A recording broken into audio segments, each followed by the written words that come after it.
रात के अंधेरे में जब पूरी दुनिया सो चुकी थी, तब एक पुरानी हवेली के बाहर एक काली गाड़ी आकर रुकी। गाड़ी से उतरा एक व्यक्ति जिसने काले रंग का लंबा कोट पहना हुआ था। उसके हाथ में एक पुराना पीले पड़ चुके कागज का लिफाफा था।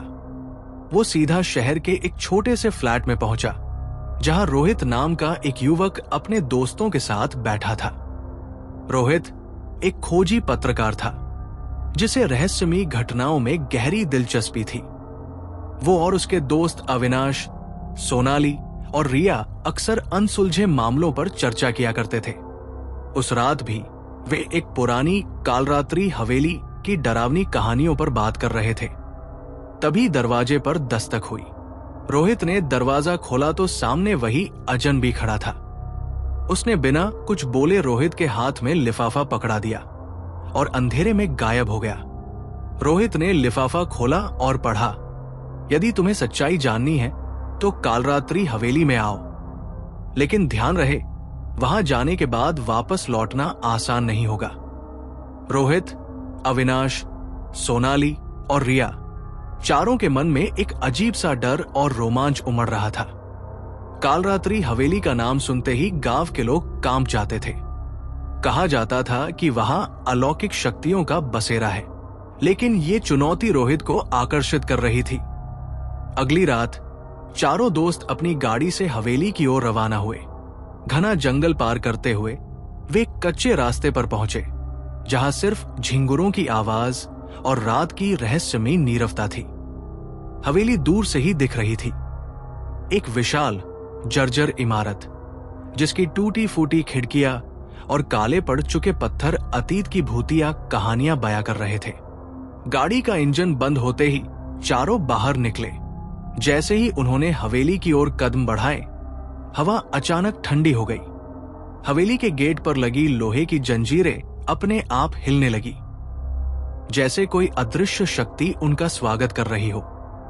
क्या हमें सच में अंदर जाना चाहिए? सोनाली ने डरी हुई आवाज में पूछा। हम यहां तक आ ही गए हैं तो पीछे हटने का कोई मतलब नहीं, रोहित ने दृढ़ता से कहा। अविनाश ने भारी कदमों से दरवाजे को धक्का दिया। कर्रर। दरवाजा एक भयानक आवाज के साथ खुला और अंदर घुप अंधेरा पसरा हुआ था। चारों ने अपने मोबाइल की टॉर्च जलाई और अंदर कदम रखा। हवेली के अंदर घुसते ही चारों को ऐसा महसूस हुआ जैसे कोई उनकी हर हरकत पर नजर रख रहा हो। दीवारों पर धूल से ढकी पुरानी पेंटिंग्स लटकी थी, जिनमें से कुछ के चेहरे इतने भयावह थे कि देखकर रिया चीख पड़ी। तभी अचानक ठक, ऊपर की मंजिल से किसी के चलने की आवाज आई। सभी ठिठक गए। रोहित, अविनाश, सोनाली और रिया सन्नाटे में खड़े थे। ऊपर की मंजिल से आती टारल की आवाज ने उनके रोंगटे खड़े कर दिए। हवा ठंडी होती जा रही थी और हल्की हल्की फुसफुसाहटें गूंज रही थी, जैसे कोई धीमी आवाज में कुछ कह रहा हो। क्या वो हवा है या कोई हमसे बात कर रहा है? रिया ने कांपती आवाज में कहा। रोहित ने अपने मोबाइल की टॉर्च ऊपर की ओर घुमाई, लेकिन कुछ नहीं दिखा। हमें ऊपर जाकर देखना चाहिए, रोहित ने कहा। अविनाश ने उसे घूरा। तुम पागल हो गए हो? अगर यहां कोई आत्मा हुई तो? रोहित मुस्कुराया। अगर ये आत्मा है तो हमें देखना चाहिए कि ये क्या चाहती है। चारों ने धीरे धीरे सीढ़ियों की ओर कदम बढ़ाए। सीढ़ियां इतनी पुरानी थी कि हर कदम पर एक चीख जैसी कर्कश आवाज निकलती। Creek creek. जैसे ही वे ऊपर पहुंचे, एक बड़ा हॉल सामने था। हॉल की दीवारों पर पुराने धुंधले चित्र लगे थे।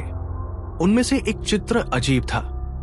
एक लड़की लाल जोड़े में खड़ी थी, लेकिन उसकी आंखें अंधेरे में चमक रही थी। रिया ने झट से पीछे हटते हुए कहा, ये लड़की देखो, इसकी आंखें हमारी तरफ है। तभी अचानक हॉल की एक खिड़की जोर से खुल गई और ठंडी हवा का एक झोंका अंदर आया। उसी पल दीवार पर टंगे सारे चित्र जोर जोर से हिलने लगे, जैसे कोई अनदेखी शक्ति उन्हें गिराने की कोशिश कर रही हो।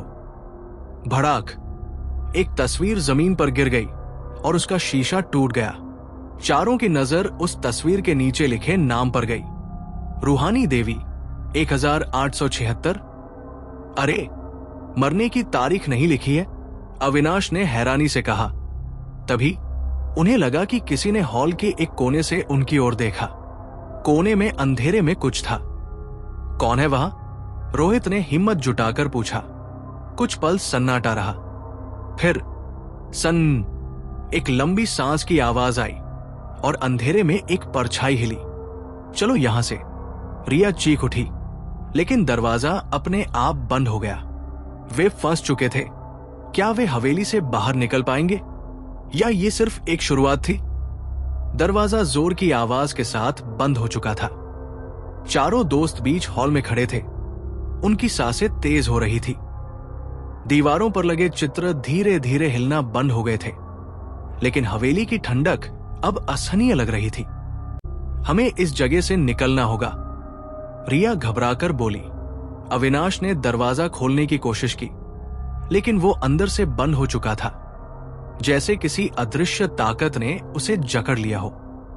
कोई हमें यहां फंसाना चाहता है, रोहित ने फुसफुसाते हुए कहा। तभी हॉल के एक कोने से आती हल्की सी रोशनी दिखी। वो एक कमरे का दरवाजा था जो अधखुला था और अंदर से मोमबत्ती की टिमटिमाती लौ झांक रही थी।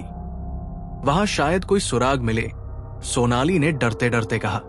चारों ने धीमे कदमों से कमरे की ओर बढ़ना शुरू किया। जैसे ही उन्होंने दरवाजे को और खोला, वहां की दीवारों पर खून से अजीबोगरीब चित्र बने हुए थे। कमरे के बीचों बीच एक पुरानी लकड़ी की कुर्सी पड़ी थी, जिस पर किसी का ताजा खून टपक रहा था।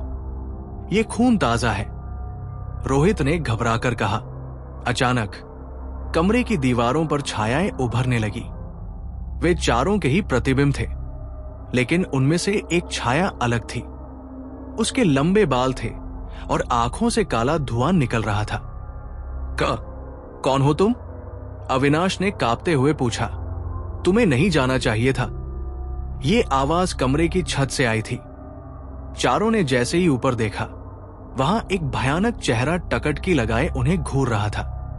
फटे होंठ, जल चुकी खाल और आंखों की जगह गहरे काले गड्ढे। बचो! रिया चीख पड़ी। परछाई हंसने लगी और उसी पल कमरे की सभी मोमबत्तियां बुझ गई। अंधकार छा गया।